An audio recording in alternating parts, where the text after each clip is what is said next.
Okay, minasan, today we're gonna talk about Ohsama Sentai King-Ohger episode 4. Before watching Ohsama Sentai King-Ohger episode 4, let's go watch the trailer.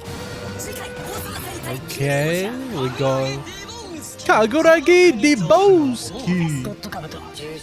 Okay. Interesting. Debowski. Amazing.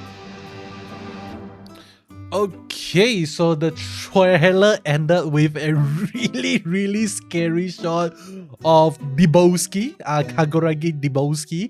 He looks I'm not sure how to actually explain it, but he looks kind of similar to the makeup that Jiraiya actually wears in Naruto, if you know who is Jiraiya.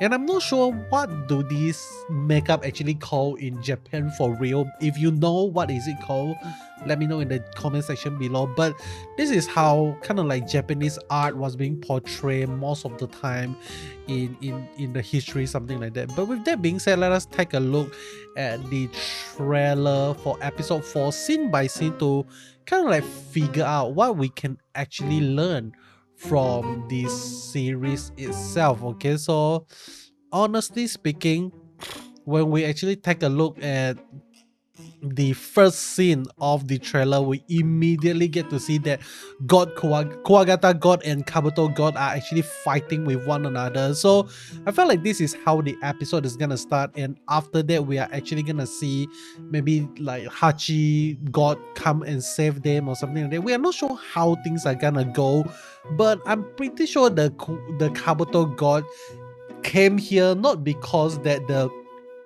Hachi got, not because of Debowski actually order him to come, or I'm pretty sure Reckless doesn't have the control of Kabuto God as well.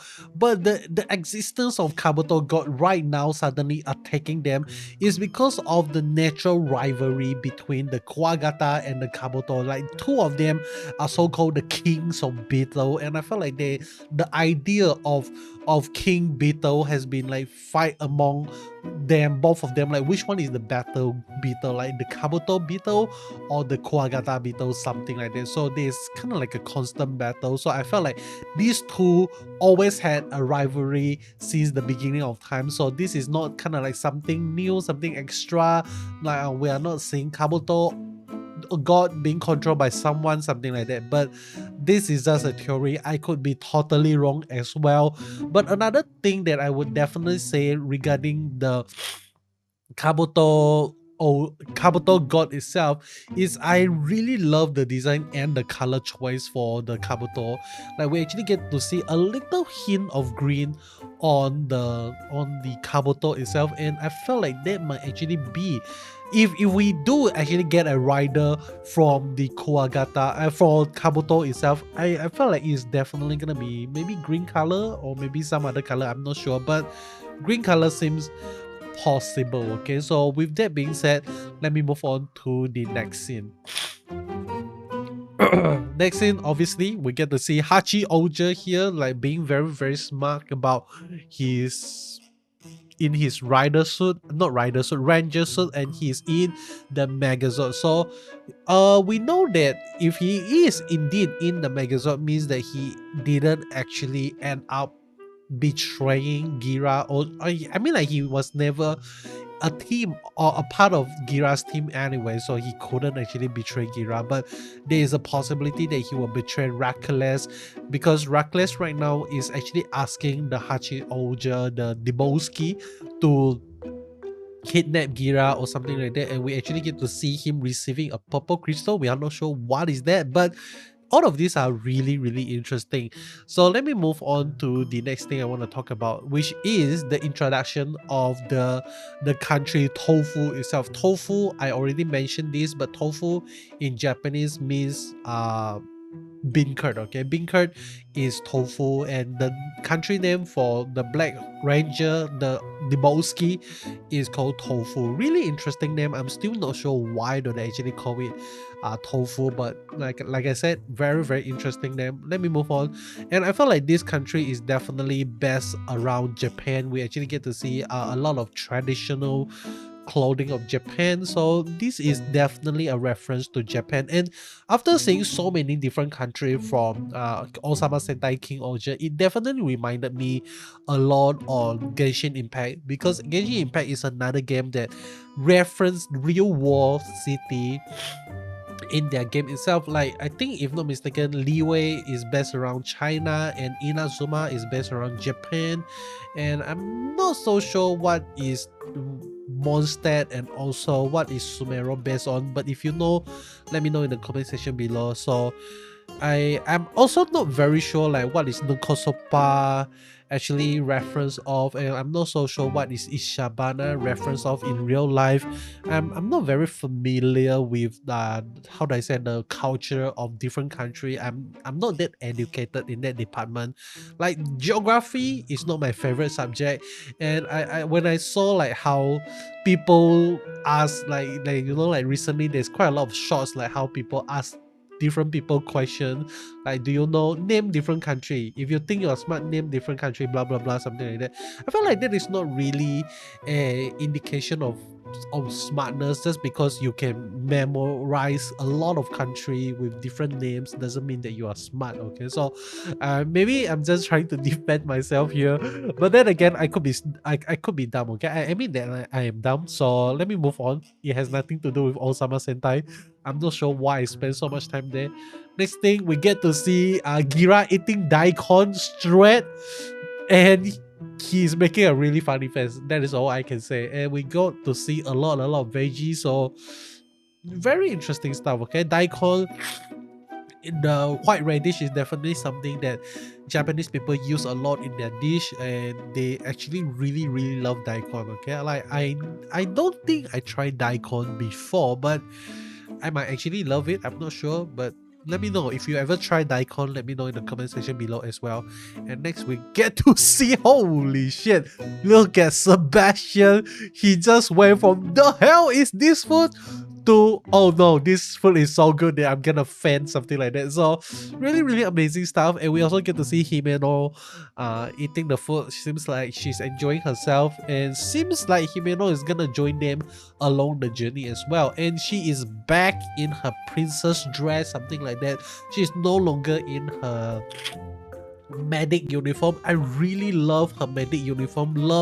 I would love to see more of her becoming kind of like the healer of the group. Like, she's gonna save someone's life, like she's gonna go through a very stressful moment, something like that. And I really want to see that going through for Himeno Ran, definitely, because throughout the series I felt like she's the character, all the Ranger is gonna go through a certain character growth development, and definitely Himeno can actually be one that she actually let go of her beauty and just focus fully on medical. That could actually be part of her character growth, but then again, I could be wrong. And let me move on to the next scene. It is the Hachi Ohger actually receiving Gira, welcome him to the Tofu country. I'm not sure what is he doing, but maybe it is to kind of like let Gira's trust in him, and later further down the road he's gonna betray him, something like that. Or maybe I'm just thinking too much. And we actually get to see, this is a very interesting scene. I'm not sure whether or not this is the past or kind of like the present day, because we actually get to see Yanmagas and Reckless being in the same room together, and at this moment we are actually seeing Reckless still having the King-Ohger sword. The Ohger sword is with Reckless right now, so I have a feeling that this is actually the past and not the present day, something like that. Okay, because the sword, obviously the sword that Reckless have right now is golden in color. Even the henshin thing is all in golden. Okay, there's no red color at all in the sword itself. The only different color that we saw from the Reckless sword right now is the handle, which is still brown in color. That is really good touch. I really love the sword design with it being all gold, something like that. And next we get to see the Black Ranger doing some posts.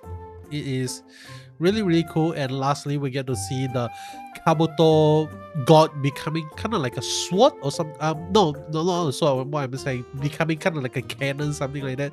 So pretty sure this is kind of like, I'm not sure how to say this, but this looks like a kind of like a rifle. Okay, so yeah, just look forward for next week to see how Kabuto God is gonna make an appearance and how is it gonna be significant to the plot itself. And lastly, we get to see some posing from, okay, this is the scene that I really want to talk about.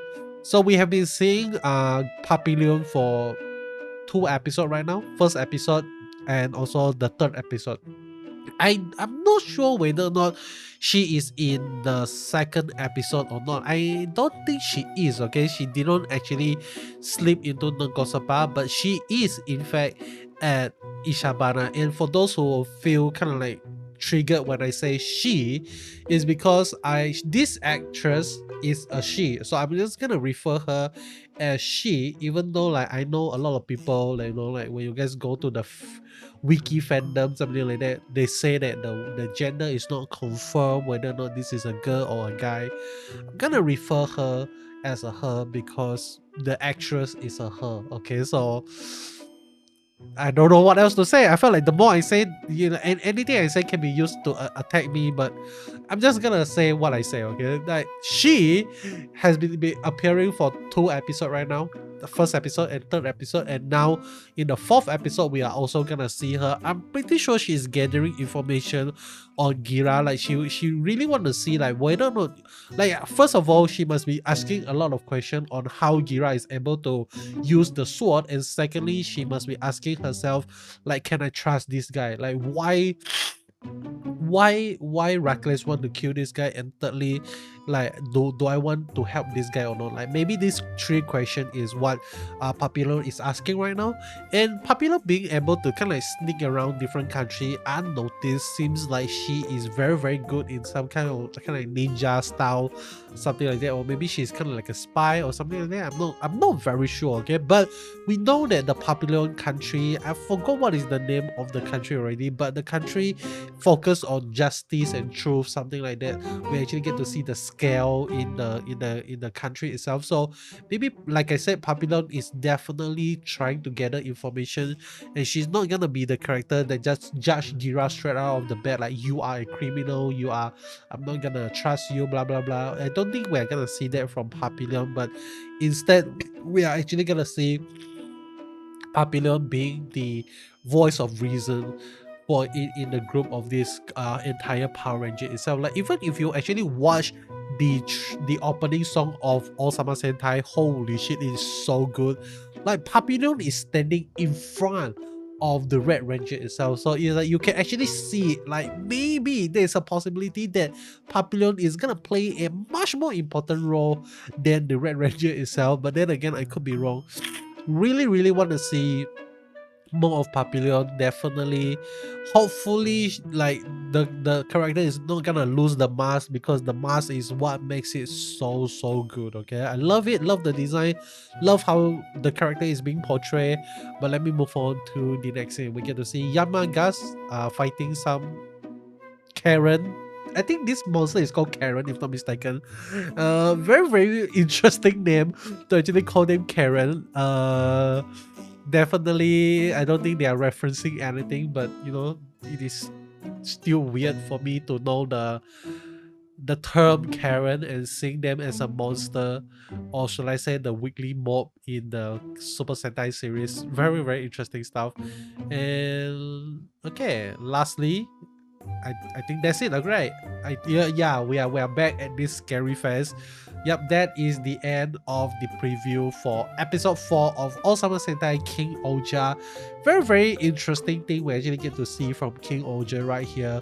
But I, honestly speaking, I did not expect to actually enjoy King-Ohger so much. At first, when I first watched it, the first episode, it really makes me feel like, yeah, it should have been better, it could have been better, something like that.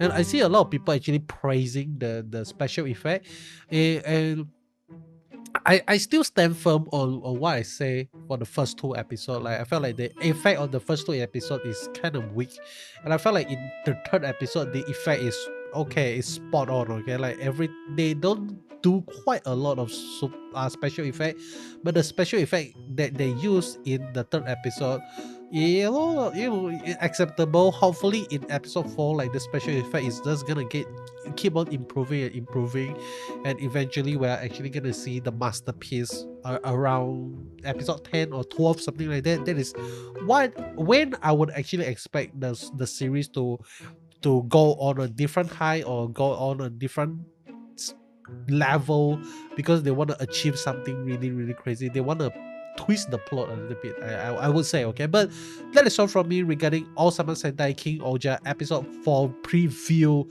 trailer, reaction, discussion, whatever you want to call it. But before you leave, I just want to ask you to kindly comment the word coin in the comment section below to let me know you actually finished this video. Coin, COIN, very simple spelling. I'll see you guys in the next one. Goodbye.